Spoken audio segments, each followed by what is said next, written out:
It's Gay Pride Month, so break out the glitter and fly your rainbow flags high, because it's about to get all sorts of gay up in here. We watched the gay horror movie Kissing Darkness. We watched it so you don't have to, so you know what time it is. Horror, so bad it's scary. Splitting up is never okay.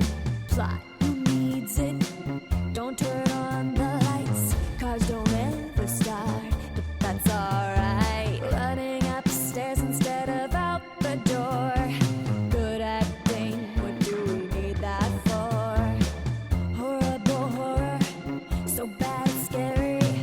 Enjoy the show, but not really.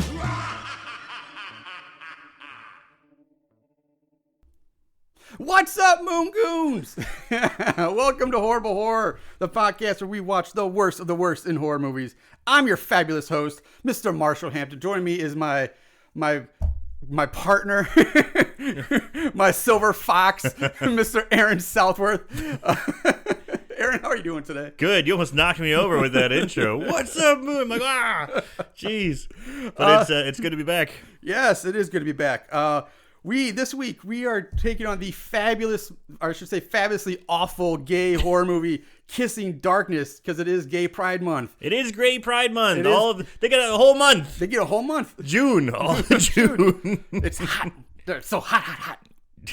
I don't know where I'm going with that. Yeah, my neighborhood, I live in the St. Louis and South City, and you can't walk 2 feet without bumping into a rainbow flag. It's great. It's great. It's good. It's good.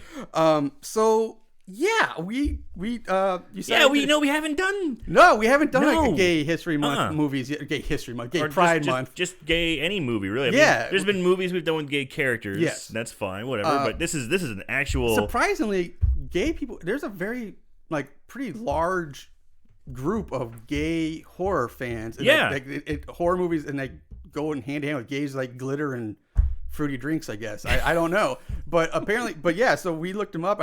Sure enough, I found a bunch of gay indie horror movies. Yeah. And this one was just gayrific. It was wow.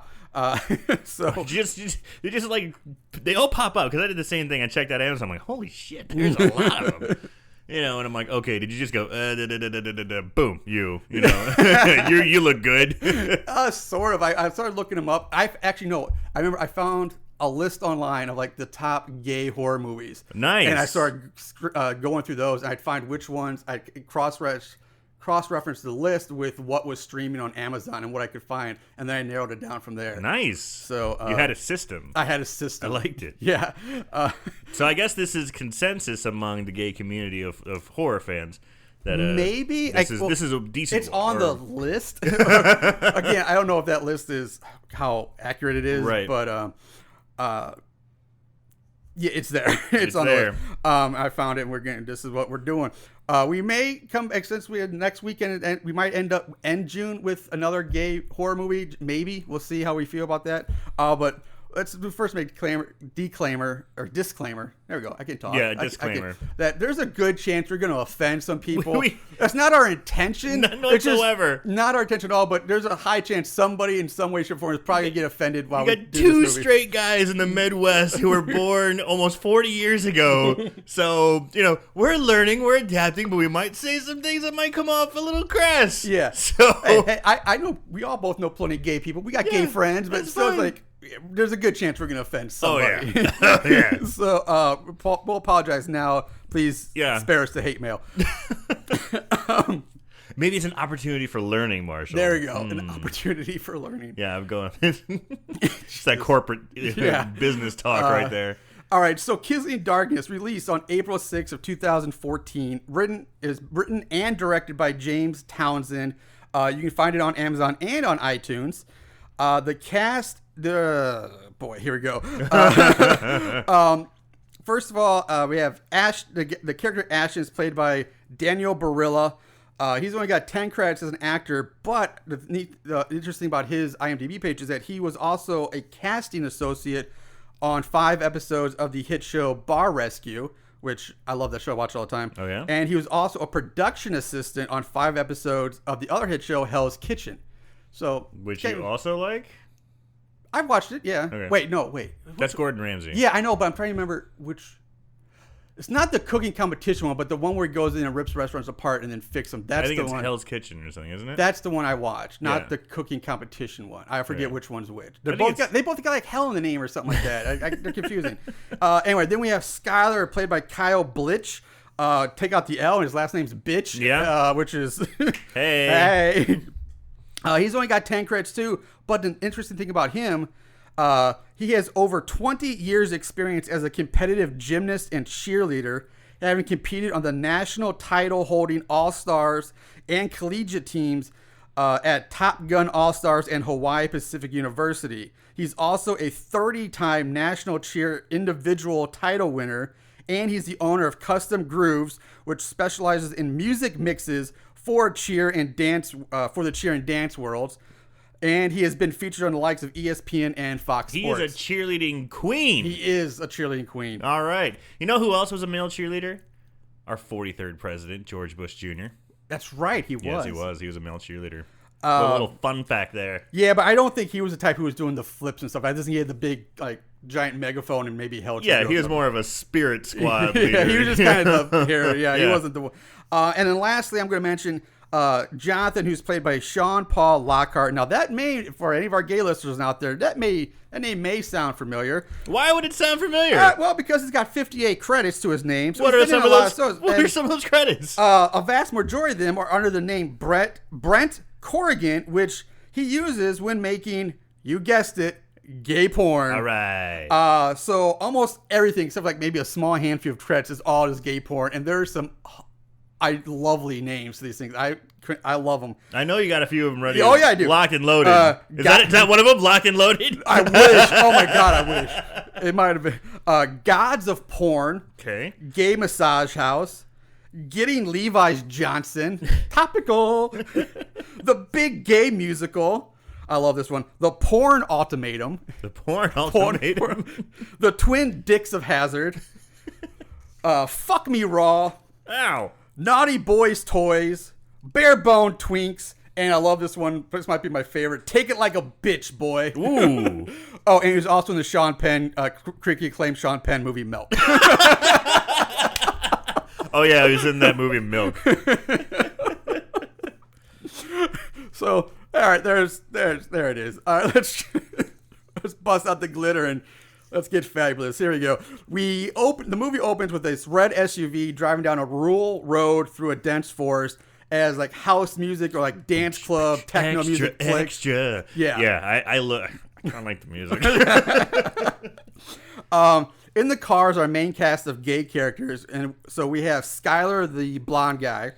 We have Jonathan, who is dating Brett, and Brett's the tall one. Jonathan's just kind of this average one. We have Ashton, the short one, who's always eating candy. And then we have Vlad, who's the jock. He's like the token straight guy who's really gay, but adamantly denies that he's still in the closet. Yeah, like it's...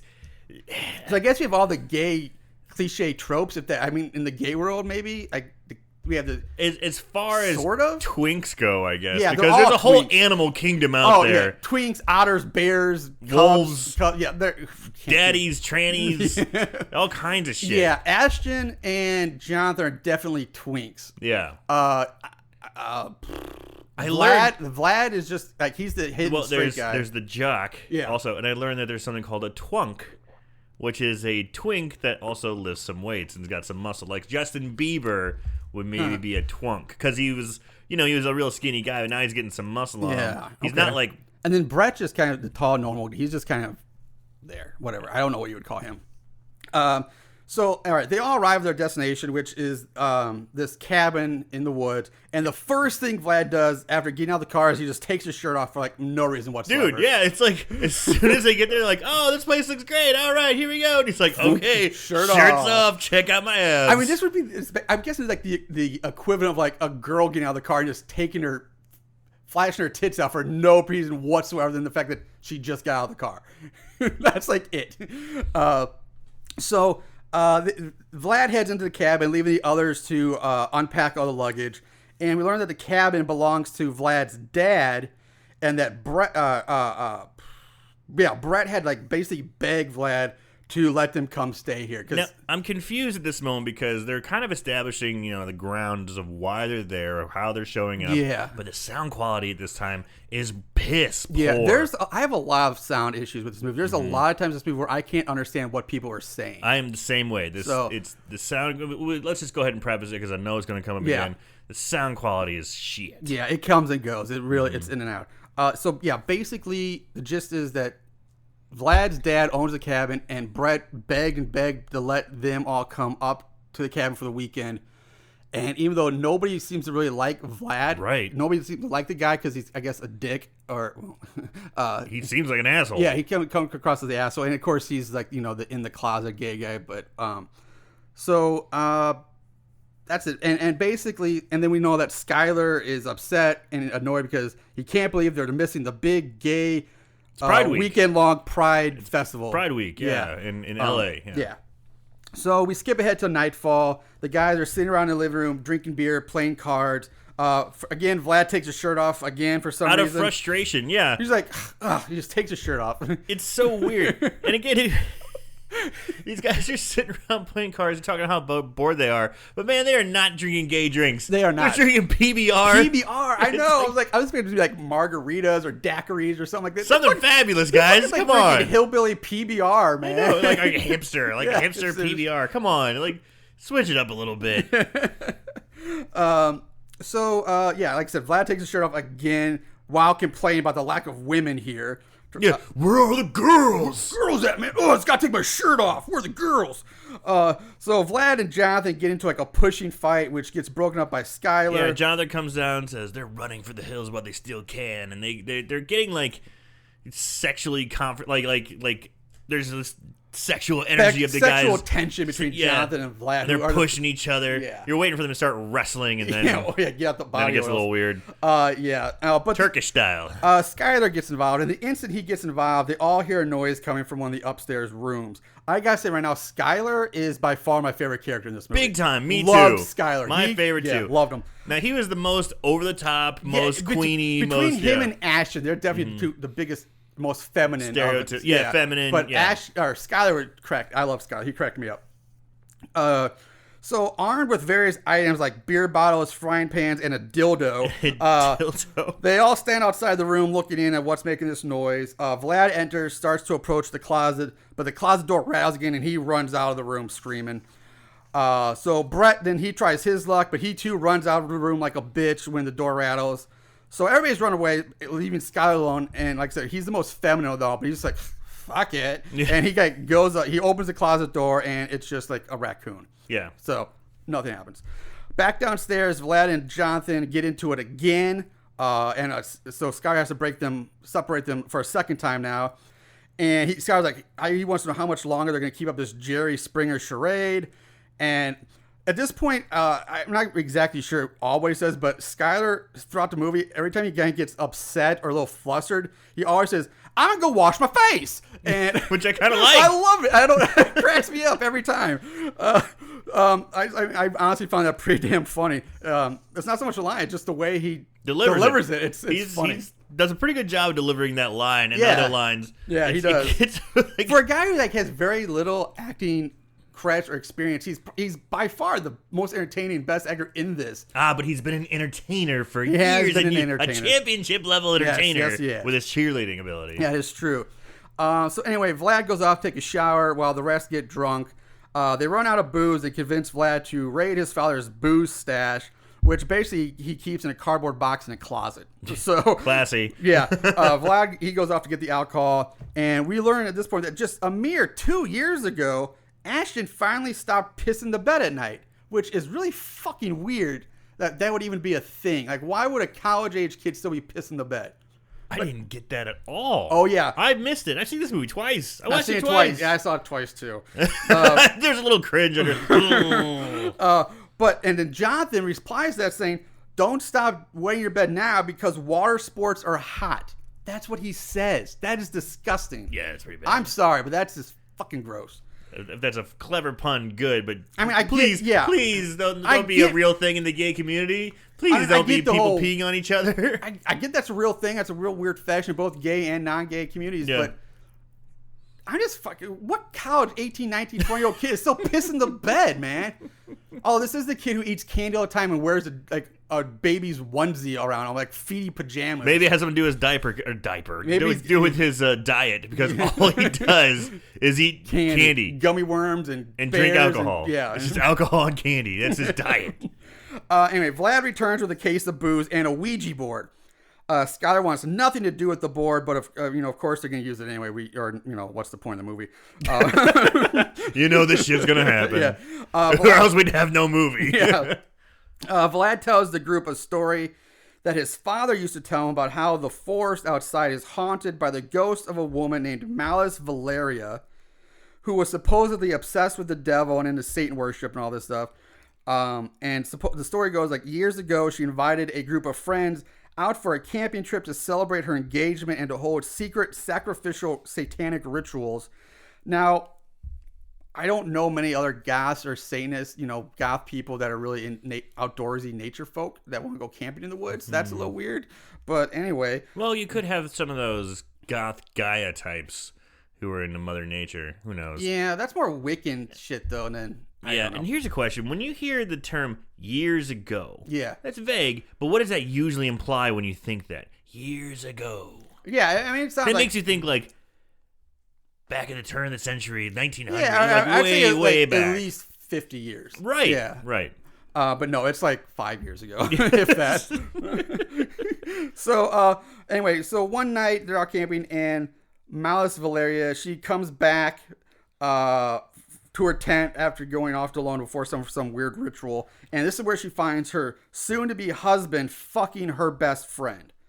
Seeing this, Malice goes into a blood rage, kills her fiance, her best friend, and everyone else in their camping group, all in the name of Satan, and she drank their blood, and so that's the story. So now I gotta say, that's pretty fucking metal. Yeah. So they all use the Ouija board. And as soon as each of them places a hand on the planchette, we cut to a shot of two blackened hands, dirty blackened hands rising up from the ground, or really more accurately, I should say, rising up from under a crappy pile of pine cone bushes, tree branches. Yeah, just put some branches on this lady. Yeah, and it's ah.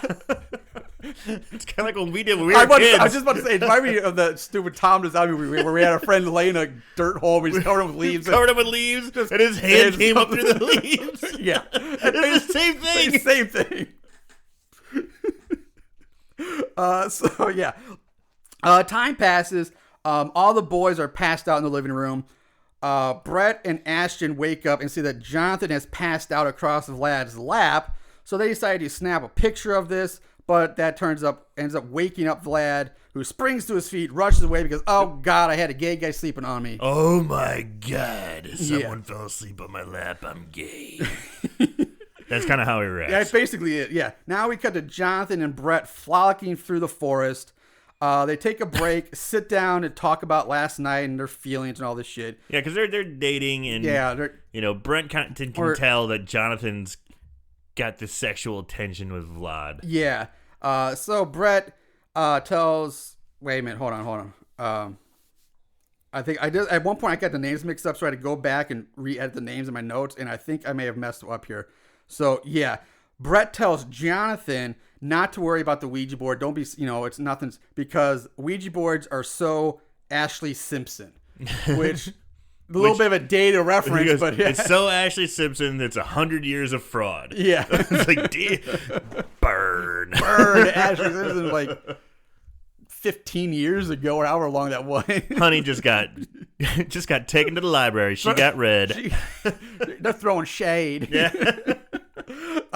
So anyway, they talk some more. They get to leave, and Jonathan finds this necklace under some leaves, which he takes with him as he walks off. Yeah, he found a Spencer's goth necklace. Yeah, it's like this chintzy. It's like one of those necklaces. I just imagine in the store, like you have the necklace, and next to it you have like one of those like pewter or like metal looking statue of a dragon holding a crystal ball or something like that, like in its tail or its mouth. That's one of those. Man, when I was in junior high, I loved that shit. I know. I never loved that shit. I never had any of it, but I always remember seeing it in the stores and like, oh, that's kind of cool, man. Oh man, I had like a pentagram one and a dragon one, a little skull. I'm like, yeah, cool. All these like just crystal balls in their mouth. Yeah. Last about 2 weeks. Yeah. Because I'd be fucking with it. Like, ooh, cool. Oh, it broke. And they're so goddamn expensive. They're like $100, $200. This was like in the 90s. I mean, this was like, all right. So anyway, back in the cabin, Skylar's cooking up breakfast and talking to Ashton about Skylar's on again, off again boyfriend, Keith. Yeah, that's not what I remember. It's Keith. I messed up a note there. No, his boyfriend's Brandon. No, shit. Fuck. Hold on, I'll get this. Are you talking about Skylar? Skylar's on and off again boyfriend is Brandon. Brandon. Yes, I did have it right. Okay, I have it right. I'm glad I could help you with these guys. Thank you. The rest of the guys show up. The next necklace gets absentmindedly tossed on top of the Ouija board, which you kind of think, oh, something's gonna happen with that. No. Yeah, and this is something that the movie kind of lacks is any effects. Yeah. Like any sort of visual effect. Because it almost kind of implies that as there's the Ouija board and it gets tossed on there, the camera stays on there for a good couple seconds. But enough that solid, yeah, you know that's enough the focus it's like, point. ooh, but there's no like spark or flash or even an audio cue. Yeah, like I'm saying I don't need like lightning shooting out of the Ouija board at this point, but yeah, some kind of audio clue or even, but yeah, nothing ever comes of it. Nothing comes back to the necklace being like tossed on the Ouija board. At that point, and that's the case, why even show that happening in the first place? They don't even talk about the necklace anymore. No, they really don't. It's just gone. It's gone until like the last 5 minutes of the movie. Yeah. Now we cut to the group sitting around outside, drinking, talking. Skylar's whining about how bored he is and wants to drive back in town so they can catch the end of the Pride Festival. And this is where they all hear the sounds of girls screaming off in the distance. And Vlad jumps up like, girls. Yeah, he's all happy. He's like, oh, fuck, I told you to be women here. So he's like, time to get laid. And he just starts going off into the forest. And they're not screaming like, hee hee, woo. No. They're like, ah! Being fucking killed. Yeah. And he's like, time to get laid. Yeah. He goes off. And Jonathan follows him, though. Jonathan gets up and follows him. As the two of them walk through the forest, Jonathan's like, hey man, he's apologizing for his actions and his attitude the previous night. Yeah, he's trying to like let bygones be bygones. Yes. And they come to another cabin in the woods. This one is the Wilhit family cabin where these twin girls are supposed to, like, it's their cabin. The parents have twin girls and they stay there or something like that. Vlad just walks right in. Yeah. Basically, he's like it's his own place. He finds the place empty. So what's he do? He starts eating their food and lounging around waiting for the girls to get back. That's what I would do. And we also learned that one of the twins, this gave Vlad his first blowjob way back in the day. Because I guess that's important information. Memories. Yeah. Jonathan leaves the cabin, leaving Vlad behind. And so he's walking around on the tree. What? Hold on for a second. Okay. They have a very long scene with him in the bathroom. Yeah. So Jonathan goes to the bathroom, apparently tucking his huge cock away because he's like constantly shoving into his pants. I'm like, okay, what's he doing? He's just putting his dick away? Dude must be hung like a horse. Anyway, he flushes the toilet, but it doesn't flush. He washes his hands for a long time, and then he looks at the tub, and it's not making noise, but he goes to turn off and starts messing with the tub. Which is filled with already, and then like partially filled with like dirty gross, rusty water. Looks like gross liquid, but it's like this. They show it. What's going on? Yeah, I don't understand this bathroom scene. They keep showing it for a long time. I don't understand what's happening. Yeah, I just one reason why I kind of skipped over that because there's nothing comes of it. It makes no sense. I don't get it. I mean, like I said, they actively on purpose like show you him. It's a long scene. Yeah, going through all this shit and like he knocks over like the shower rod or something. Yeah, and like they said, the bathtub's full of like dirty, rusty water, and there's a floating rubber ducky in there like for like no reason, and like nothing ever comes of this. But it's a long scene. It's weird. And then he goes outside and he's got a water and a sandwich. So he made himself a fucking sandwich. between even though he was giving Vlad shit for eating their food. Yeah. So between the time he leaves the bathroom and goes outside, he makes himself a sandwich. Made a fucking PBJ and got a red water bottle. Yeah, sure. And goes. So anyway, so Jonathan's out in the woods walking around, and he comes to a tree that has chains hanging down from its branches. He starts touching the chains and tugging on them, and this causes a bloody arm to fall down into view. Looking up, Jonathan sees the bloody, naked body of a dead woman who's chained up on top of one of the large tree branches. And they do, I don't know why, they make a point to show, but like one of her tits. Oh man, one of her titties is just getting worked. It's wrapped around a chain. It's like one of those, again, it's like one of those binding fetishes type anime thing. type or whatever. But bind a girl. It's like, that thing looks like it's just squished. It's squeezing in, like a balloon about to pop. Yeah. Jonathan backs away in fear, but he falls down. And when he looks back up, the woman is now standing. He looks to his left. He looks to the left. And it's another, from what I gathered, what I was supposed to know, it's another woman, because they said they were twins, right? Right, but the way they show it, like, they show him looking up at this one girl. He starts backing away, and he falls. And he slips. Yeah. And then he looks up, and you just see the same woman, but now she's, like, standing up on the tree branch, and she starts to fall forward, but the chains kind of like catch her. And then Jonathan gets up and runs away. But I know they briefly mentioned the twins, but the way, if it is supposed to be two different girls. That's what I took. I didn't, because the way it's shot, it makes it look like it's the same girl in the same tree, in the same, like, it looks like it's like a ghost, like a vision, like a false. Oh, he sees her, and then the ghost shifts, and now she's staying up here. It looks more like that than come across as two different people. It's not done well at all. I totally agree. I was just like, okay, twins, one's laying down, one's kind of propped up and falls forward, because when he runs away, it shows the one laying down again. Which is like, that's why it's really fucking confusing. So that's why I was like, okay, I agree. It was confusing. I was like, that's a poorly shot, poorly edited. And if you, again, with the audio issues, if you miss the fact of Vlad saying something about twins, which I did the first time, you would think the same thing I thought. You would not realize that it's maybe supposed to be two different people. It's again very poorly done. But he just runs off. No, he scrambles to his feet, runs away as the sound of a woman maniacally laughing is heard, and then we see a close up of this dark-haired woman with blood on her face, just laughing in front of a green screen. Totally in front of a green screen. She's got blood in her teeth, like Yeah. We cut to Jonathan, and we cut back to Jonathan, who now is just calmly laying in bed, relaxing, hands behind his head. Oh, as if nothing fucking happened. And it's gossip time. It is. The rest of the guys, minus Vlad, are trying to get Jonathan to tell them what happened while he's off Vlad. Was there sucking? Was there fucking? Yeah. What happened? Yeah, that's Sky. Yeah, Sky's like, you definitely fucked, or somebody got blown or something. But Jonathan just lays there with a fucking smile on his face as Brett now enters the room.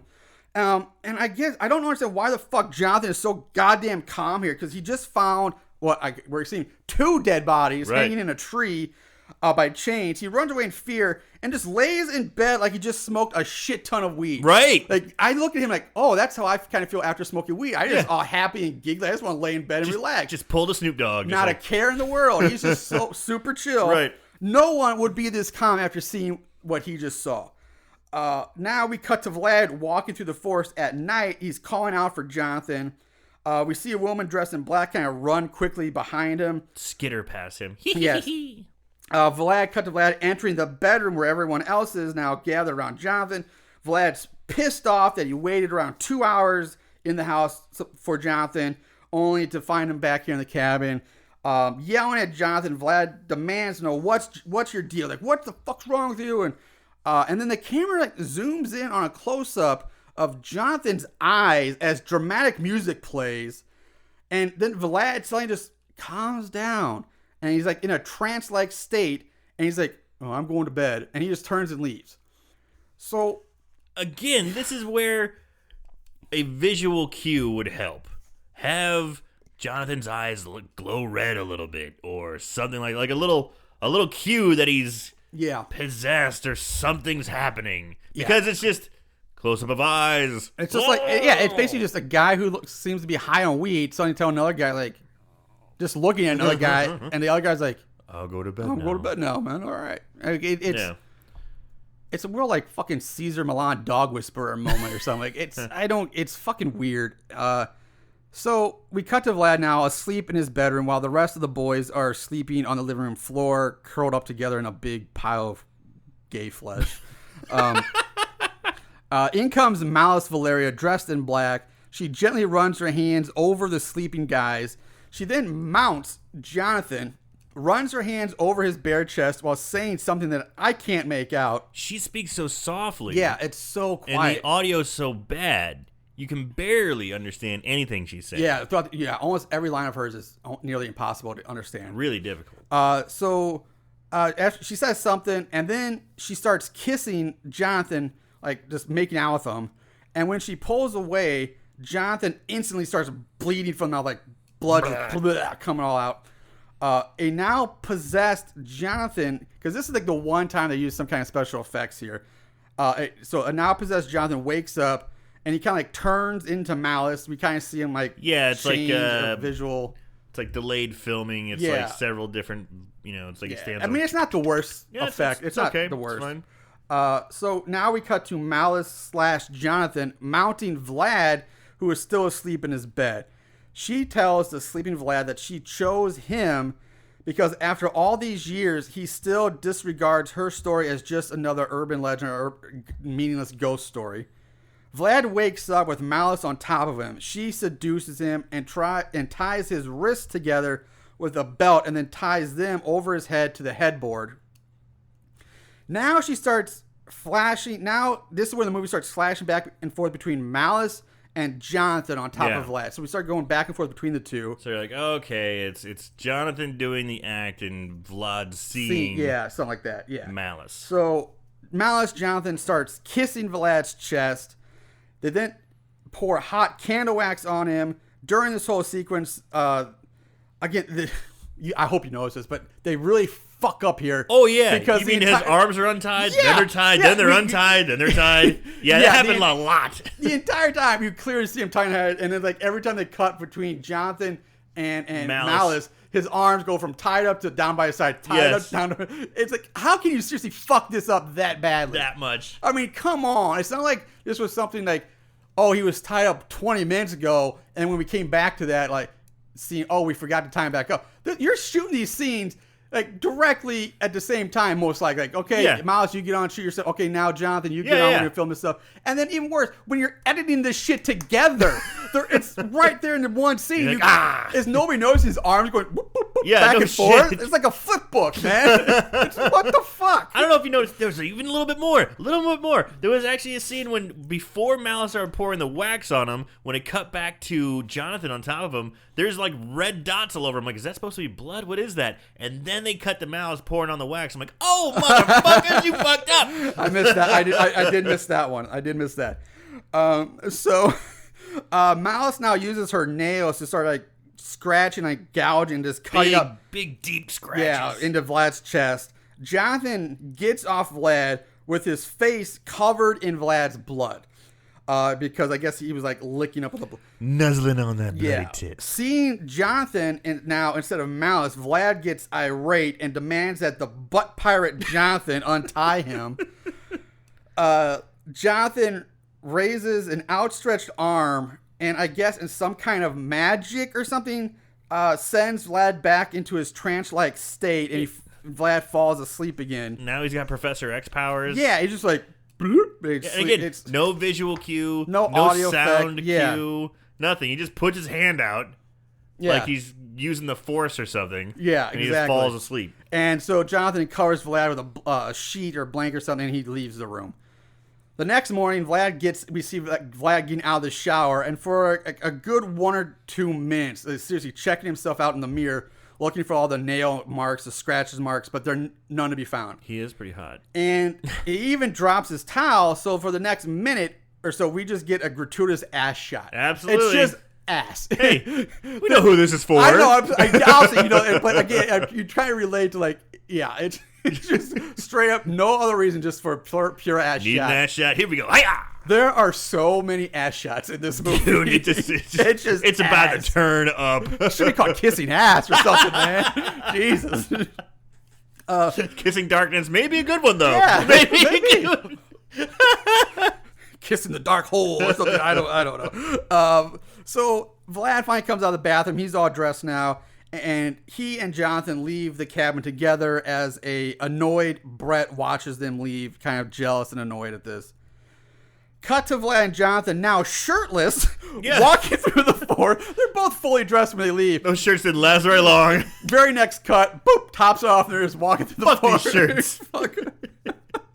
And they come to some place that looks like just like concrete, like foundation of some building. Like, I don't know what this is supposed to be. Yeah. It doesn't look like a burned down cabin or anything. Like, you clearly see like a few steps, like a metal handrail, and then just like a concrete slab. Like, it's like, what is this supposed to be? They find a piece of paper hanging from some branches with the letters J and V written on it. Nice handwriting. Nice script. Nice script work. Nice script, yes. Almost like calligraphy. It's very, very pen. And he goes, it's an invitation. Yeah, no, and not just that. Jonathan says, it's a wedding invitation, even though we clearly see there's nothing written on this fucking piece of paper except for like the two letters. Except for J and V. That's it. Yeah, that's it. Malice magically appears behind them. In a trance, the two of them drop to their knees in front of her. She tells them that she needs the others so she can continue to grow in power.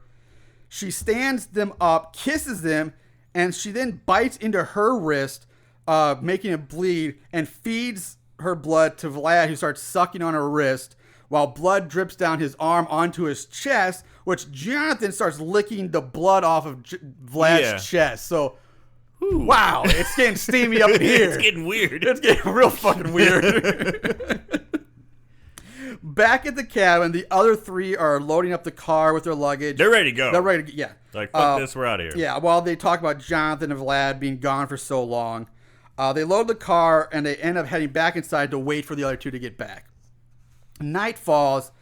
Ashton now gets a call on his cell phone, which they previously They've alluded doesn't work. Yeah, because they get no reception. Exactly. But fuck it. He's got reception now. Yeah. And it's his boyfriend Keith who is driving up to surprise him, but the road is blocked a few miles back by a fallen tree and needs them to come pick him up.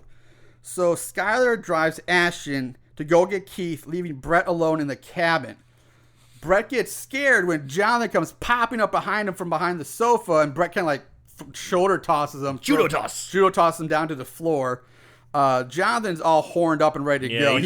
It's like, first I go, he's acting weird, but I'm like, oh wait, yeah, he's just horny. He's a gay man. He wants some dick. Okay. I can't pick up on those signals. I'll be like, man, you're acting weird. What's wrong with you? What's wrong with you, man? That's a straight dude talking right there. Anyway, Brett's more concerned about Jonathan's shoulder, so instead of making out, he goes and gets him some ice. When Brett stands up and turns around to leave, he's face to face with Vlad. Now, Vlad gives Brett some shit for beating up his boyfriend, Jonathan, saying, it's rude to beat up your boyfriend in the state or some crap like that. Vlad goes on to say, you know what else is rude? Playing with your food. And that's when Jonathan, who now has fangs, bites into Brett's neck. We cut back to Skylar driving Ashton and Keith back to the cabin. And they talk. We learned that Keith got a call from Ashton supposedly last night inviting him up here. But Ashton's like, no, man, I never called you. Our phones didn't work. Something goofy's going on. Yeah, what's happening? They get back to the cabin. Keith and Ashton just immediately start making out. Skylar tells him to stop making out in front of him because he's so damn horny that even the slightest bit of excitement will cause him to explode. And he is so animated when he's doing this too. I love it. Skylar, I'm sorry. Skylar rushes off looking for Brett. Wow. You know what? I'm sorry. Before I go on, I meant to play an audio clip way back when they were, I think, first using the Ouija board. Oh yeah. The first time because they finally convinced Skylar to do it, and he's like, "Fine, fuck, I'll do it." But what he says made me laugh, and just his reaction, I recorded the clip. I meant to play it then. I'm going to play it now. So just kind of give you an idea what Skylar is all about. What he's all about. So remember, this is a while back in the movie, but it's still pretty funny. So check it out. Oh, okay, I'll do it. I'll play this stupid Ouija game. But first, I'm gonna have a drink. Okay, I'll have 2 drinks. Or 3. Or 17. And then I'm gonna have a fucking quiche! You know what? I'm gonna have a fucking quiche! Then I'm gonna wash my face! Alright?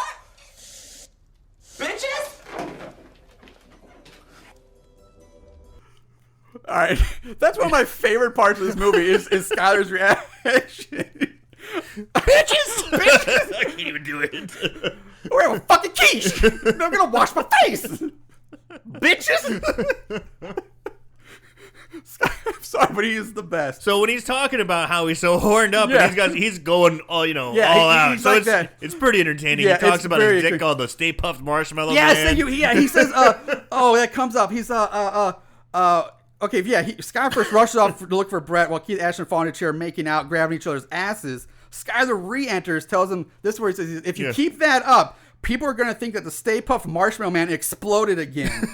Which, again, I admit, I chuckled at that. Yeah. Like, that's fucking funny. So Brett now enters. He's talking all slow and weird, like he's in a trance now too. Really bad acting, really boring. Yeah. Skylar says, "You know what? I'm leaving. I'll come back for you guys in the morning, but I'm out of here. I'm gonna go catch the end of the fest, the Pride Fest. He's gonna see the king and queen of whatever the fuck it is." Yeah. Keith offers Skylar his car and says, "Hey, just switch it out when you get to the fallen tree." So it's like, cool. Skylar's like, "All right, thanks," and he leaves. When Skylar arrives at the fallen tree, he hears the sounds of someone screaming off in the forest. A man's voice, a man screaming. Is it a man? It was a man. Yes, thank you. After some, he's hesitant at first, and he starts kind of like cowardly singing to himself and rolling up the window. But he does gather up his courage, gets out to go check it out, and he comes to the tree that has the chains hanging on it. Malice pops up behind him. Yeah, this part, he's looking at the chains, but then he's like fondling the chains. Yeah. Like he's almost like, like enamored with him. I'm like, well, Jonathan whoa. did the same thing Yeah, too. Like he was kind of just tugging on him, like, what the fuck are these? Yeah, but Skylar looked like he's like getting turned on by these. Chains in the woods. Chain me up. Like, yeah. Anyway, Miles pops up behind him, and she tries to strangle Skylar with the chains, but he elbows her and is able to run away. But he doesn't get very far because he trips, falls.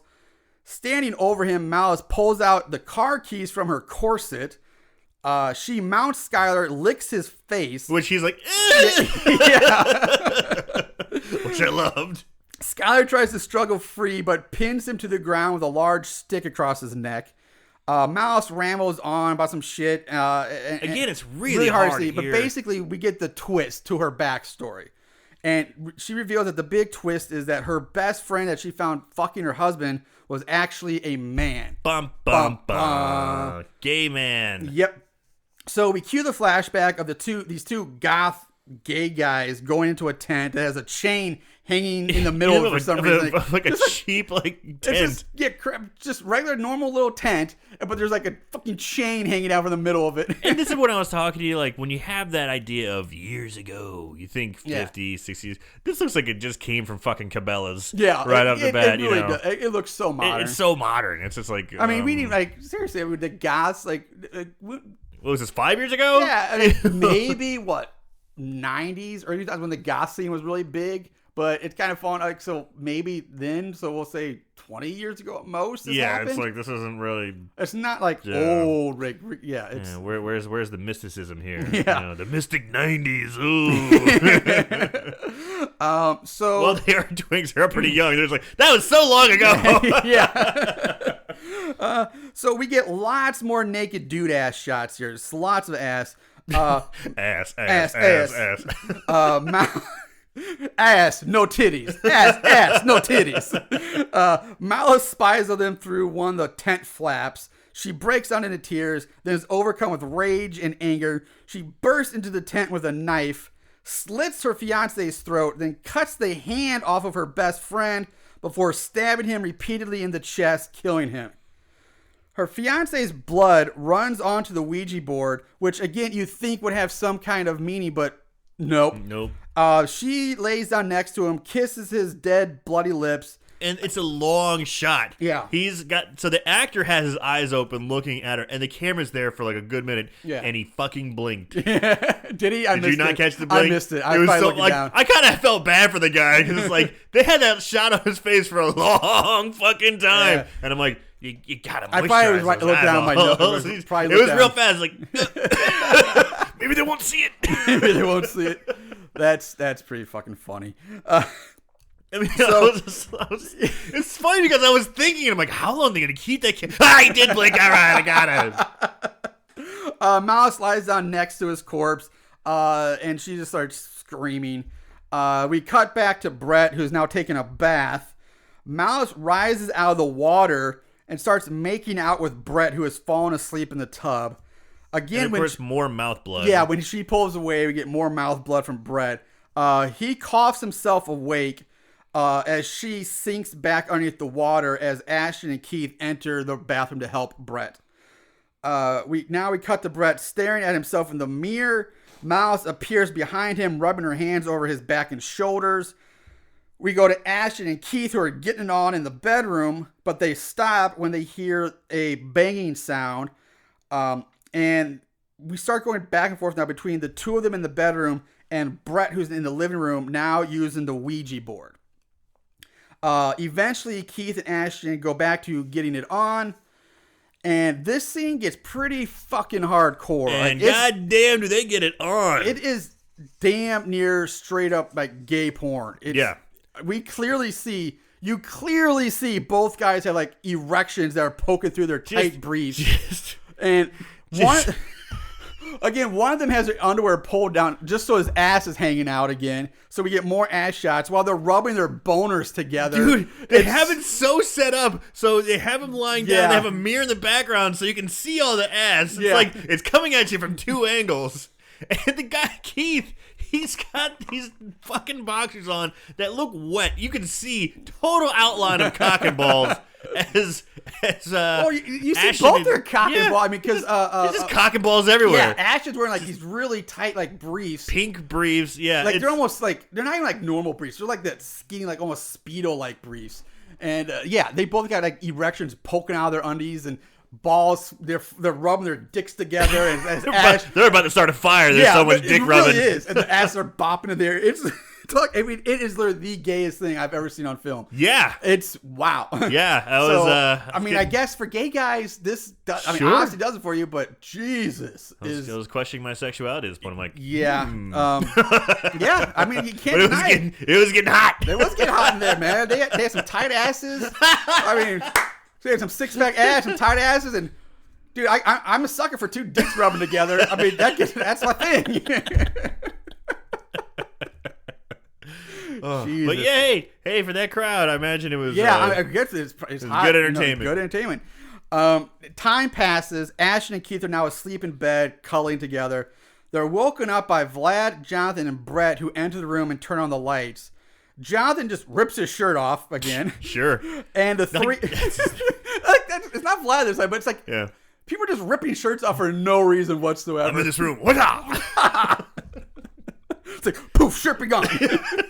Fuck the shirt. So the three guys who enter the room, they pounce on the two in the bed, and in the gayest way possible, Vlad, Jonathan, and Brett begin biting Ashton and Keith, as well as gouging them with their fingernails and licking the blood off of their naked bodies. And they do it in slow motion? In slow motion, and you can see them kind of look at each other giggling like... I'd say all this is done in slow motion while like sort of porn music plays in the background. And then we just get a blackout. It's fucking strange, man. Weird. It's so weird. And like when I say like licking off the gay bodies, it's not like they're licking the blood off their chest or an arm. Like we clearly see like Jonathan licking the blood off like one guy's like hip. Yeah. Like he's like an inch away from the dude's dick. He's like licking the blood off. Oh yeah. It's getting hot. And weird. Really fucking weird. So we get a blackout followed by a shot of all five of them covered in blood, passed out on the bed, and again a big gay shirtless pile of flesh. Keith quietly wakes up Ashton, and the two of them slowly and quietly try to sneak out of the bed and out of the room. But as they are about to leave the room, they get stopped by Malice, who appears out of nowhere. She kisses Keith, and now we get this hodgepodge of various shit thrown together in a rapid-fire sequence of shots, all superimposed over a close-up of Malice's bloody face laughing. It's really fucking strange and weird. It's like X-rays of broken arms. Yeah, we get hand X-rays and arms. Lightning and yeah, it makes no sense. It's just it's Is it supposed to be spooky? Yeah, it's just weird. It's just really fucking weird. Okay. So now we cut to all of them out in the forest at night. All the guys, they're dressed now. They're all dressed. Yeah, they're so we go from a human flesh pile to they're all dressed with hairstyled. All their hair looks fucking fantastic. Yeah. Oh, and by the way, Keith has dyed blonde hair. Yeah. He went from brunette, like brown hair, to platinum blonde, like Eminem, like early Eminem like hair. Short brown hair to longer, dyed it's longer blonde hair. Yeah. And also Skylar's hair throughout the entire movie goes from blonde to dark brown. Like it just gets browner and browner as the movie goes. It does. It totally does. Continuity issues throughout this entire movie, but this hair, woo. Yeah. It's fuck. Anyway. Yeah, they're all standing in front of her. Yeah, they're chained together. Their hands are chained behind them. They're all chained by this one long piece of chain. And she's like, they're staying on like this hill, so she's like slightly above them, looking down with this backlit, moon, quote unquote moon. Yeah, it's a fucking spotlight from Home Depot. And she turns into Batman here because she raises her arms, and like she has like a cape like fling out from under her arms, like she's fucking Batman, like he's about to fall down, throw himself off a fucking building and glide down. So in RuPaul terminology, this may be the second reveal of the costume. So when they're walking down the runway and then they rip something off and it's just like, oh, another part of the costume. Wow, it's the second reveal. She raises her arms and she's got fucking wings now. Yeah, fucking Batman. So she addresses the guys, telling them that they can have it all thanks to their dark lord. And that they must do what she tells them. And she tells them to go out and kill. And with that, the chains fall off their wrists, and the guys each take off running in different directions. Yeah. This very synchronized also. This leads us to a montage of all the guys killing various random people. My favorite being the guy who's taking out his trash. When he gets attacked by, I think it's Brett, the victim just goes, ah, fuck, shit! And he does. I forgot. Nobody else makes a sound. They just get attacked and killed. And he's like, ah, fuck shit. I was laughing so hard at that. But it's so weird. It's fucking pitch black. It's dark. It's so black outside. The guy who took out the garbage makes sense. It's someone who lives in the cabin taking out the garbage. It's not even a cabin. This is what I don't understand. Because, I don't understand because so many of these people that we see kill, like at least 7 or 8 of these people we see are just people wandering around the forest alone at night. Yeah. They're in the middle of the woods. Middle of fucking nowhere. With darkness all around them, just wandering the woods. Yeah. Just with it makes zero sense. And we see the guy taking out the trash. We see him come out of his house and walk down to his like driveway to get rid of the trash. And then we see some random woman who gets killed on like a fire escape in some city with a stick. With a stick through her, like impaled by a stick, and everybody else is just alone in the woods at night. And they don't look like campers. They're definitely not dressed for camping or hunting. One dude's wearing a leather jacket. There's like some Mexican guy in a wife beater and like a gold chain, just bopping around. It's fucking crazy. It makes zero sense. It's so ridiculous. Is this what people do? Yeah, I don't know. Are we missing something? Yeah. Are we not doing wood wandering? Apparently. Woods wandering, the new thing. It's the new 2014, it was the big thing. And during all of this montage, we get shots of Mouse just standing around in that backlit spotlight doing her Batman impersonation with her arms and cape raised, Dude, she starts to fucking flap them, and then she just goes up in the air. No, she doesn't. Yes, she does. It's a shitty effect. Either the camera drops, I think, to give the effect that she's going up. You don't remember? No way. Yes. No. Yes. We'll watch it again because she has it. She has We're it down. gonna watch this again. Third time's a charm. Third time, man. But I swear to God, she's got it up. She puts it down. She gets it up, and all of a sudden, the camera goes we're gonna be down. Sucking dick by the end of this. We watch this a third time. We might as well put a dick in our mouth. just give us the stamp. And just throw some glitter and let it rain in the air. Yeah. Poof. Poof. We're now gay. You're gonna watch this movie twice before you go full gay by the third time. Fuck it, let's do it. It's like Dorothy and the Ruby. There's no place like home. No place like home. You watch a gay movie 3 times, you're gay. I don't know. So anyway, now we cut to Malice standing in some room. It turns out to be the Willette cabin now, but at this point you don't know that. It's just some fucking room. She's wearing a black feathered corset with a lace choker and black veil. In front of her on a small table is the Ouija board and several lit candles. And in the corner is something that looks like a chair covered in a bloody sheet. One by one, all the guys enter dressed like fucking Demolition from the 80s, minus the face paint. I fucking lost it at this. These fucking leather harnesses. Harnesses, yes. Leather harnesses with like a metal ring in the middle. A metal ring. Like one or two of them's in jeans, but there's a few of them that are just wearing like black underwear. Yeah. I seriously, it's fucking Demolition, man. Paint their faces, put a few like a spike hacking mask give them on. Spike shoulders, yeah. It's goddamn Demolition. Like, where's Axe and Smash, man? You're totally right. Where the fuck are they? You're totally right. And then later Crush. But I can't believe I didn't think about that. You're right. Shame on you, man. Oh. I just couldn't take my eyes off those butts. Dude, it's working on you, man. You may only need 2 times to watch this movie. Because it's just butts. I swear, half this movie is just focusing on butts. So many butts. So many butts. And they just pull the briefs down just enough that you see crack in the top of the butt. But they always pull down so like the briefs are hanging underneath the butt cheek. I know. It's just ass everywhere. Ass, no titties.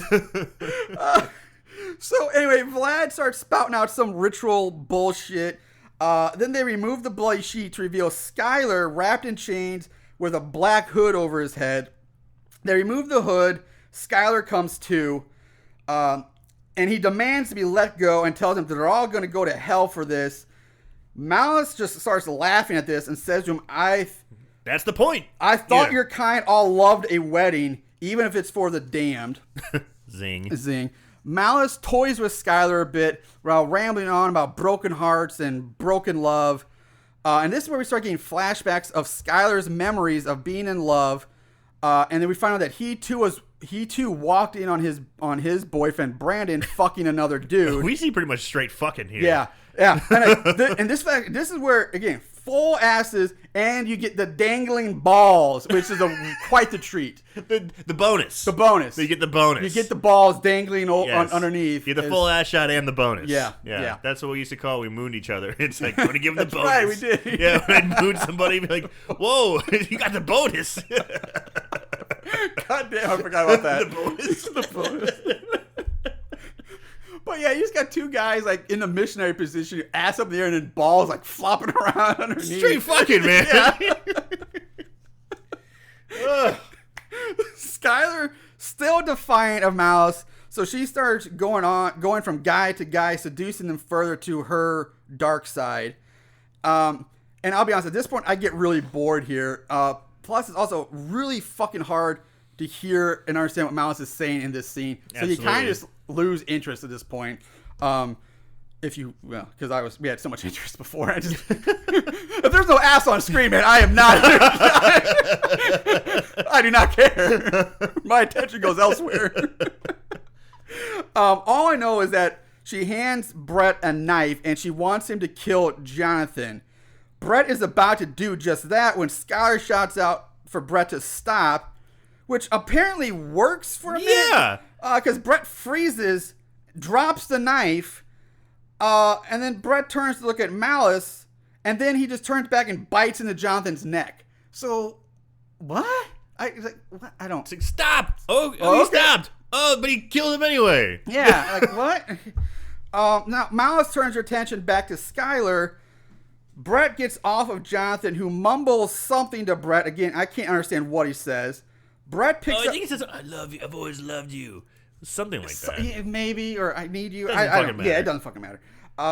Brett picks up the knife. He lunges at Malice, who has her back turned to him. But she turns around just in time to use her magic to freeze Brett in place. Which again, we don't have any cue from. No. She just goes, ha! Yeah, she's like, jazz hands. Yeah, jazz hands. Oh, I can't do anything. That's the gay kryptonite, jazz hand and Fosse. So, yeah, Brett freezes in place, and she forces him to lower the knife and fall to his knees.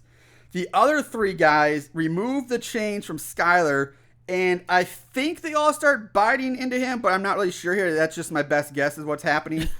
All this is going on while Jonathan's on the floor, leaning up against the couch, grasping at his neck while bleeding out. We black out, cut to Malice performing some ritual that, with the Ouija board that requires rotten apples for some reason. I don't know why. No. Just, there's a rotten apple. Sure. It turns out to be a wedding ceremony. Now we go to her standing up behind a bloody Skylar who's still in the chair.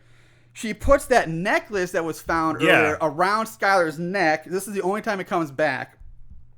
She then kisses him and follows that up by telling Skylar to look into her eyes and to penetrate deep into her soul.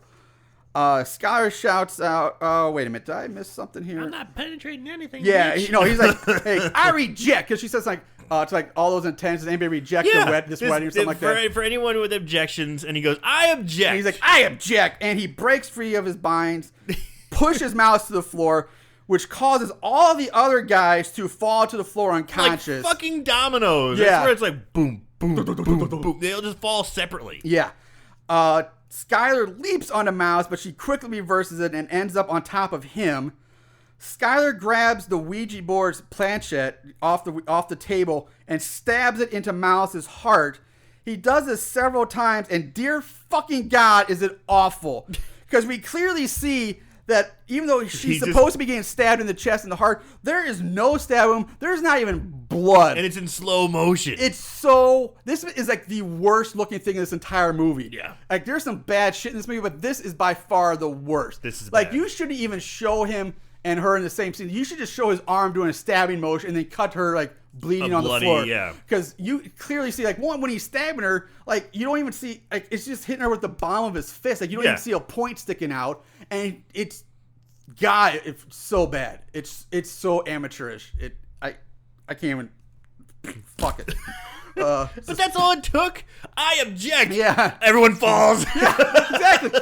She's not that good at magic. No. She's pretty fucking weak, man. She is not the Brent, most... stop. Okay. I object. She is not the most threatening adversary we've seen in these movies before. It's pretty weak here. She's not a terrifying vampire or where the fuck she is. Yeah. What? It's never really explained. So anyway, Mouse's face turns a bit demonic here. Dirty. And, yeah, it gets basically just dirty. And then it fades into her. Her head fades to a skull, like her skin's supposed to melt away or something. I guess it's her. Yeah. She's fucking skeleton. Yeah. Now. As the screen fades to black. Cut to a still shirtless Skylar. Fuck yeah. Dragging a shovel behind him and digging a grave. He drags what's supposed to be Mouse's skeleton over, drags it over, places it in the grave, and begins to cover it up. Jump back to the cabin where all the others wake up still dressed like Demolition. None of them remembering what happened. We cut to them loading up the car, getting in to leave, while Vlad goes on about fucking women again. He's like, fuck yeah, I'm gonna get laid. Time to get some puss. Sweet puss. Yeah. As they drive off, we hear one of them, I think it's Jonathan, say, okay, guys, you were right. Next year, we're going to be totally cliche and just go to the Pride. Camping sucks ass in a bad way. Yeah. And that was kind of... Yeah, we fade to black, and we fade in on Brandon letting Skylar into his house. It says a few days later. Yeah. Brandon, like I said, is the ex of Skylar that was caught cheating. They sit around and talk. Brandon apologizes for cheating on Skylar. They talk some more, each saying, I love you, and I love you too.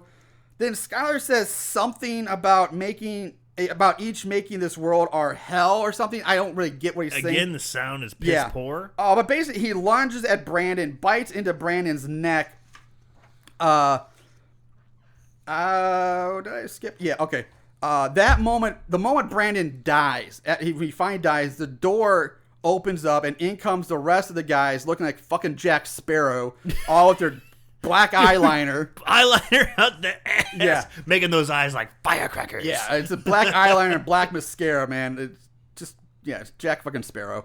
And then we see Malice walk up behind them, clean as day, with a brand new hairdo, though. Yeah, she's got a whole new haircut and everything. Someone lights a cigarette for her? Yeah. You know what she reminded me of? That smoking haircut? too? Give the black dress and that haircut. She reminded me of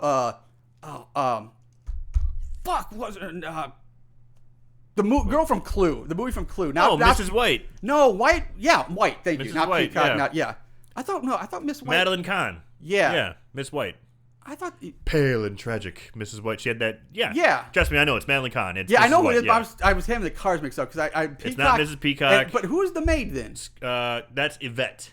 Yvette didn't have a color. She was just No, Yvette. she was just Yvette. That's why I was getting confused. Okay. Yeah, but she looked like Mrs. White from Clue in that outfit. So she looks at Skylar and says, "Doesn't it feel good to be bad?" With that, they all have a hearty chuckle. Mallison says, "Come on, boys, let's go get a bite to eat." Oh, haha. And one by one, they all leave the house.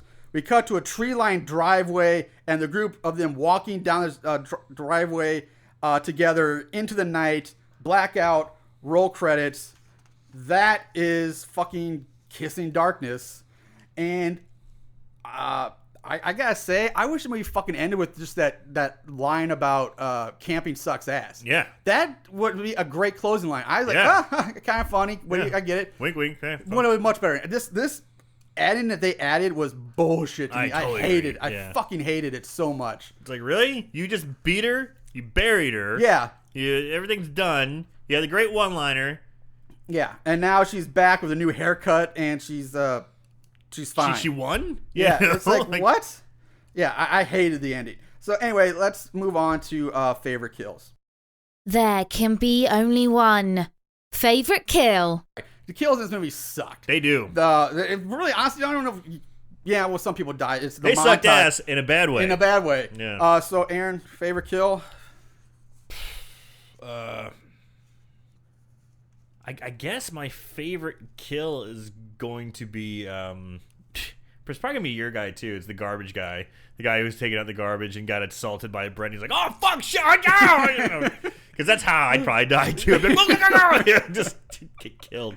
So that was my favorite. Yeah, one. I mean, honestly, because they're all super weak. They all suck. Everybody dies from neck biting, basically, except for the one woman who gets stabbed with a stick. With a stick. But yeah, definitely for me, it's the guy taking the oh fuck shit guy. Yeah. I laughed out loud at that. Yeah, easy. Everything else was just horrible ass in this movie. All right, let's move on to It's a lot of Ends ass in this movie.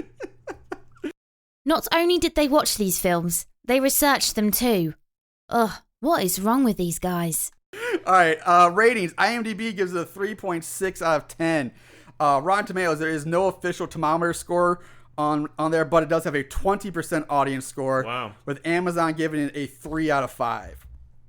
Plot keywords, there were 17 total plot keywords, 8 of which were gay related. Some form of gay, like gay slander, gay slur, gay stereotype, gay man, gay this. So that's basically all it was. My favorite one being Gay Queen, which I wasn't really sure what that was, because I know the queens, like, he's like, I know drag queens are a thing, but does this mean, was like Mal supposed to be queen of the gays, or is it supposed to be like or were they talking like the gay was like being a queen, like, oh, you're such a queen? Yeah, like, Queen's kind of bled over to just gay, just effeminate, more gays. Like, you could call Skylar a queen.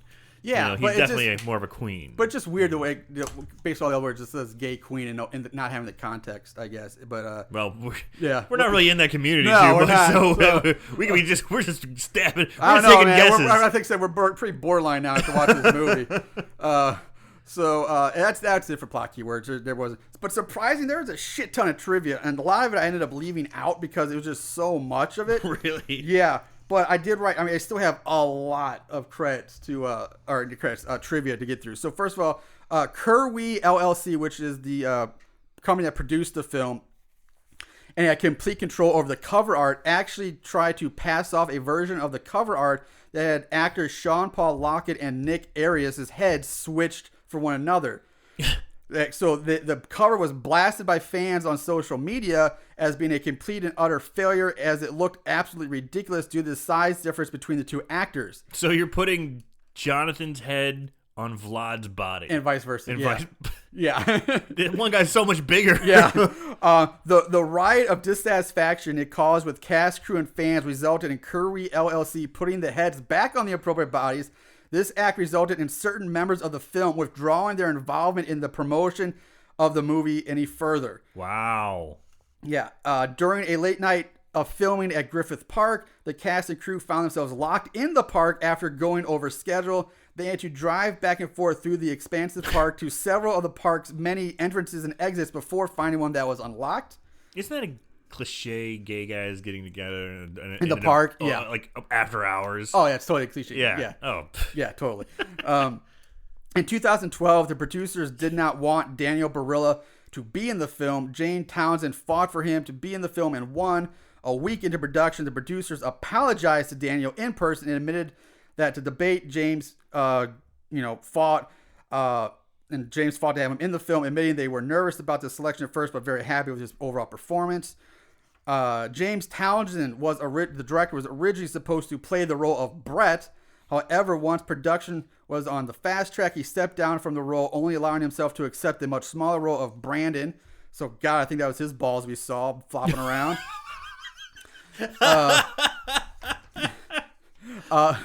The Ouija board used in the film was made out of an old cutting board by the mother of James Townsend. It was a unique looking cutting board. I will say it was actually, I liked it. It looked really good.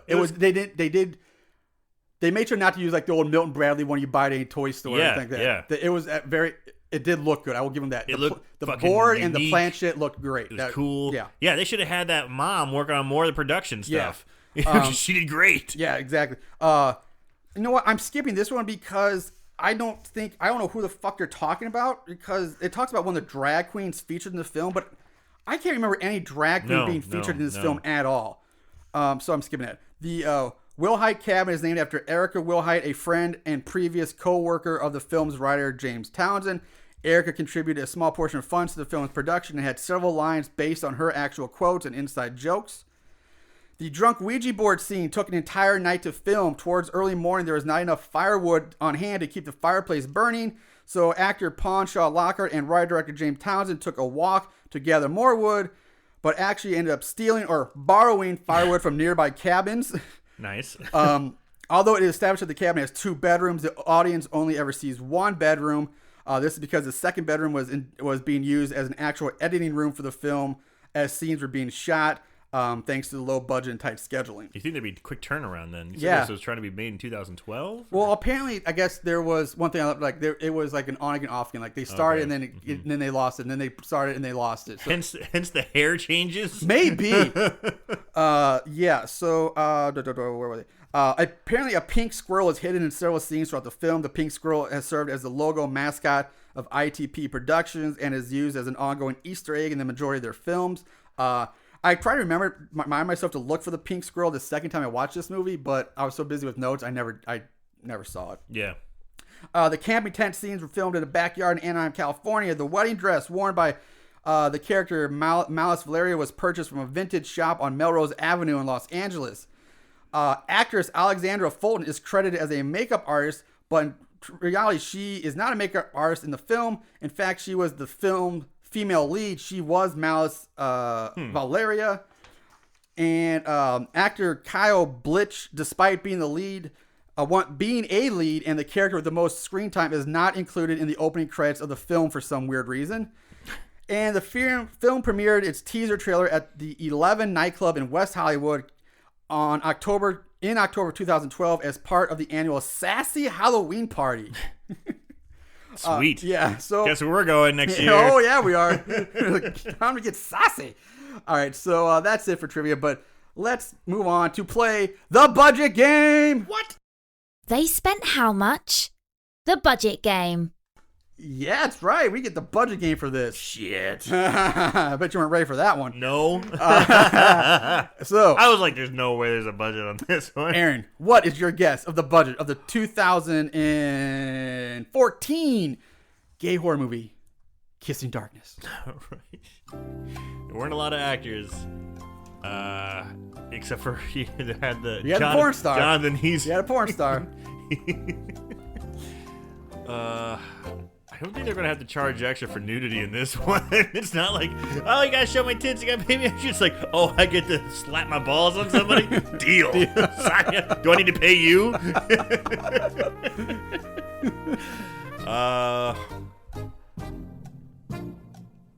$50,000. Very close. Huh. Very close. The budget for Kissing Darkness, $30,000. Okay, yeah. Very close. I'm going All to give right. you a win for that one. Sweet. Because I'm being a little more lenient with you lately because it's so hard. It's hard, Every now man. and then I need to, I got to throw you a bone. Or a boner. Throw me that bone, baby. I'll throw you throw a me that bone. Well, good. Okay, I'm glad I was in the ballpark. Yeah, so congratulations, Aaron. That's a tough one when you get to those types. Yeah. All right, let's move on to 5-star reviews. Is this your guilty pleasure? 5-star reviews.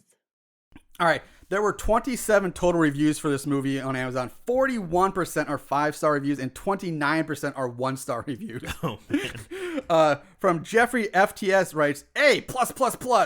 That's it. Gerald Shattuck writes, okay, 5 stars. Interesting. This. You've seen this several times before, but why are people just write okay and give it 5 stars? It's a 3. Okay is best is a 3-star at best. You know, I mean, come on. George L. Bradley, this is in all bolds, by the way, all bolds, all caps. Love this movie. Sean Paul Lockhart and the scene-stealing Ronnie Kroll with James Townsend, Nick Aurelius, and Daniel Barella. Also Kyle Blitch and Sean Benedict. A good campy horror story. 5 stars. Extreme. Yeah, he basically just lists the entire cast. I guess he loves all these people. From an Amazon customer, low budget film, but still entertaining and fun to watch. And Ryan, this is an excellent horror movie. It is not an excellent horror movie. And from Indie Bruce, I had a wonderful time watching this film. What fun. Who really cares about the storyline when you can watch Sean Paul Lockhart and Ronnie Kroll running wild in the woods? Don't expect anything too deep except the dick in your ass. Or for it to change your life, just pop a bowl of popcorn, sit back, and enjoy. Now, from Brandon. I was reluctant to watch this, but it definitely surpassed my expectations. The actors and actresses all played wonderful roles, and I had no problem believing what was going on. In too many of these films, we are forced to endure cheesy acting at best. Luckily, this is not the case here. No. James Townsend holds his reputation to a higher standard than most, and for that, we all benefit. Awesome production line equals awesome product. I look forward to his next film. Smiley face squiggly mark. 5 stars. Is the squiggly mark supposed to indicate sperm? Maybe. It probably... His next film. It just should be eggplant squirt. I don't know. Smiley face. I think it's supposed to be maybe a tongue sticking out. I don't know. And this is cool. From Kyle Blitch. Oh, nice. Loved this movie. I may be biased. I was in it. LOL. Campy with some comedic humor makes all the difference in a gay horror movie. Buy it now. You won't be disappointed. We had an amazing time filming this movie and can't wait for everybody to see it. Smiley face. 5 stars. Thank you, Skylar. Now, from James Townsend. Oh, let's keep it. The hits keep coming. Written on July 4th of 2014. What a journey it has been from start to finish. After several attempts at production, the film was finally made with an awesome cast. The result is a nice horror comedy full of fun, humor, and sexiness. Be sure to leave review and let us know what you think. ... Last one. Also from James Townsend. No. Written on Two. First one was July 4th, 2014. This one was written on July 25th, 2014. Couldn't even wait a month. Could not wait. Couldn't wait. To write fun movie for a group of friends, share some drinks, sit back and enjoy with your buddies. Oh, I added for the buddies, but are you serious? I guess gay guys would sit around and watch it, but sure. I can't imagine putting this on with like you and me and Chris and just like, hey guys, let's share a drink and watch this one. I actually kind of wish. I probably watch you'll hear this and it won't work anymore. But I kind of wanted to tell Chris dude, you gotta watch this movie. It's fucking awesome. It's a solid and one. it just I would love to see his reaction when he starts seeing all those asses and people fucking. Like, what the fuck, man? What the fuck, man? I would have loved to do that. All right. Since this was a shorter episode, 1-star reviews. Oh, I've got a little something, but do 1 stars first. All right. Well, all right. I got a little something to add. Awesome. Cool. All right. 1-star reviews from Paul L. Jack. Gets 1 star for eye candy, but that's it. Acting terrible. Story not great. Is the woman in supposed to be a demon or a vampire? Get your story straight before you make a film. Give it a pass. 1 star. It's not a bad point. It's not a bad point. It's not a bad point, I know. From Robert E. Burke. It looked like it might have some kind of low budget potential, but after 25 minutes, well, let's put it this way. It reminded me it was time to go to bed. Z. 1 star. Z. From Dan. OMG, Ronnie Kroll can't act. This movie has nothing going for it. Bad writing, directing, acting, and plot. Save your money, boys. This one's a boring movie. Man, there's some bitchiness going out there. From another Amazon customer. 30 minutes in and I couldn't take it anymore. Horrible acting, horrible production, horrible movie. I would have gotten more satisfaction from flushing $3 down the toilet than renting this movie. Ooh. From PW Cushman. Amazon should pay you to watch it. Terrible movie.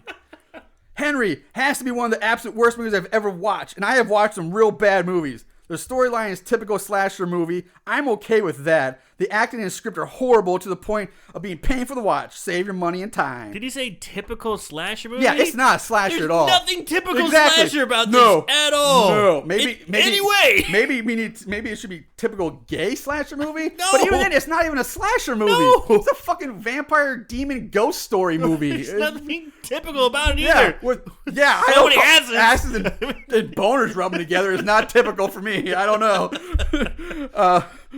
And then from Mario Del Olio, poor acting, bad script, bad plot. Gay themed movies deserve better. And last one from John J. Moriarty. Love that name. John J. Moriarty. Again, like The Dark Place, terrible sound. The actors are badly in need of a dialogue coach. Plot doesn't make much sense. Weird things happen and there's no follow-up. One evening they trash the cab and the next morning it's sparkling clean. Who cleaned it up? Cinderella. This movie belongs to the genre, let's make a horror movie in my father's garage. 1 star. And that's it. That's all I got. Dis. So, Aaron, what do you have for us today? Okay, just because, again, we're straight guys in the Midwest. We don't know shit really about the gay community. And I keep hearing about, I've heard about bears, but then I heard about otters. Yes, the otters and the wolves. Wolves? I don't know. I know otters, cubs, bears. Well, there's a whole big fucking genre of different animals you can be. I'm going to break a few down for you here. And you talked about the otter. So the otter is thin and athletic, lots of hair, can be any age. A celebrity example is Scott Conn. Wolf is lean and muscular, semi-hairy, any age. An example is Joe Magliano, if I'm pronouncing his name. Everybody goes apeshit over that guy. He was from True Blood. He was the werewolf in that one. Oh, yeah, he's fucking hot. Yeah, the giant muscle guy. Take me now. Yeah. Bear, big, often with belly. We all know what bears are. Everybody Hair, knows what bears lots. Celebrity example, they have listed John Travolta. Weird. I would go with James Gandolfini. Right, that's a good one. Yeah, that's definitely a good bear. I don't remember John Travolta. Well, I guess he's getting fatter now.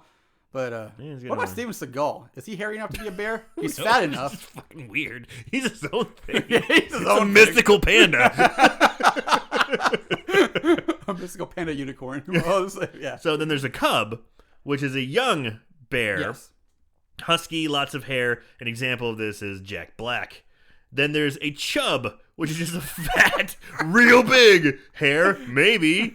Age, any example, John Goodman. Just a fat guy. So This is a big fat guy. Chub. Chub. That's not too gross. That's just saying you're a fat guy. You're a big fat guy. There's no secret code there, guys. You're slipping. Come on. You're getting a little desperate. There's the pup, who the body type is slender. I've heard that. No hair. Is usually young. An example is Joe Jonas. Very energetic, cute, and naive. There's the bull, who are super built. Hair, maybe. Age, any. Example, Dwayne The Rock Johnson. Ooh. There's Twink. We already know what Twink is. And then there's Twunk. That's the one I talked about. It's like more muscular.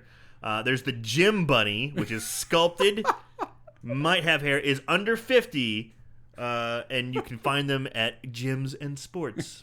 Maybe not sports. Or it says, fitness associated with gym, not sports. That's what it was. Okay.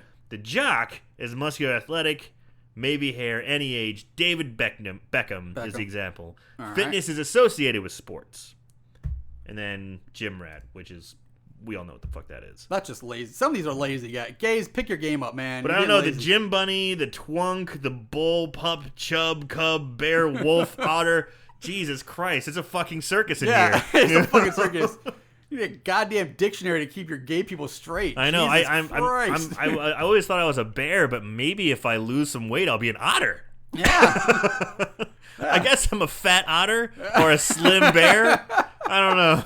I'm right around there. Jesus fucking Christ. All right. Let's wrap this up for this week. Aaron, give us our final thoughts on Kissing Darkness. Even putting myself as a gay consumer, trying to say I'm not in that community, so I don't know. But overall, it's about horror movies, it's about story, it's about what's going on. So bad it's scary. The sound quality was absolute shit. The story was pretty fucking weak. Yeah, you had some fun moments with Skyler. He's got some great lines. He's got some great one-liners. And, you know, hey, again, if for the gay community, because this is what the movie is made for, you got great sex scenes and butt shots and guys with shirts off. So, yeah. Being a straight guy, I like to see that in my cheesy horror movies with girls. So if I'm a gay guy, I'd appreciate that there. But that's not enough to take the movie. The effects are shit. There's no visual cues. We talked about that. Why the fuck is someone all of a sudden being possessed and then not possessed, then possessed again? Why wasn't Skyler possessed at the very end? That didn't make any sense. Everyone else seemed to be getting possessed for no fucking reason. They're just all of a sudden possessed, but Skyler's not. I don't understand what's going on. It doesn't make any fucking sense. The story's weak. So bad, scary. I just realized this whole time I'm sitting there nodding. I'm like, yeah, I agree with you, but I'm doing it silent by nodding my head, so nobody can fucking hear what I'm saying. I was like, yeah, good point, I agree, But I'm sitting there nodding my head like a fucking idiot. Yeah, I'm right there with you. So bad, scary for pretty much everything you said. The only reason I would even recommend watching this at all is just because of Skyler. He's funny. He's entertaining. He's the only thing entertaining about this movie. Yeah, if trying to put myself in a gay guy's shoes, yeah, the butts and boner rubbing's great, I guess, but the movie as based on a horror movie itself, yeah, sucks. It doesn't. It falls flat on like every aspect except for I guess the gratuitous nudity. So I read an IMDb review in here when I was doing a little bit of research on the movie, and he gave him like a 3-star. You know, I'm like, okay, it was like one of the first ones, and he was saying how. So he knows a lot of people who are in this movie. He was excited to watch it release, and apparently a lot of stuff was cut. Like big scenes were cut, certain scenes were cut. Stuff didn't make sense. The guy was complaining that like a lot of the actors and people involved in the movie were like, "Boo! This is a fucking horrible mess. What did you do? You left out this scene. And you left out this character, like the drag queen character. Apparently, there's a drag queen character that was supposed to be in it. Like a lot of it got butchered and left on the cutting room floor." So this guy, he would have had to work on the movie then or something to see because, I mean, we're obviously not going to see the cutout scene. We don't know what's there. Yeah. So I wonder what his in was. Yeah, but it seemed like there was some issues there. Like there was some big issues between the production company and the director. Yeah, writer. well, I agree. Like I did say in a lot of the stuff I read too, like I said, the movie was on again, off again. So maybe, they started filming stuff and they stopped and they went back and lost stuff or say, you know what, we're not, who fucking knows. Either way, this movie is just a fabulous mess. Fabulous mess. So yeah, I just skip over this one, guys. We'll be back next week with possibly another gay movie to end Pride Week with. I have another few locked in the barrel, ready to go if we want to do that. If not, we'll move on to something else. But we'll see how we'll see how gay we feel after the end of this one. If you have more Alexis Mateo, bam. All right, so thanks for joining us, guys. We'll be back in the near future with another movie. In the meantime, watch more horror movies and remember to always keep it tight.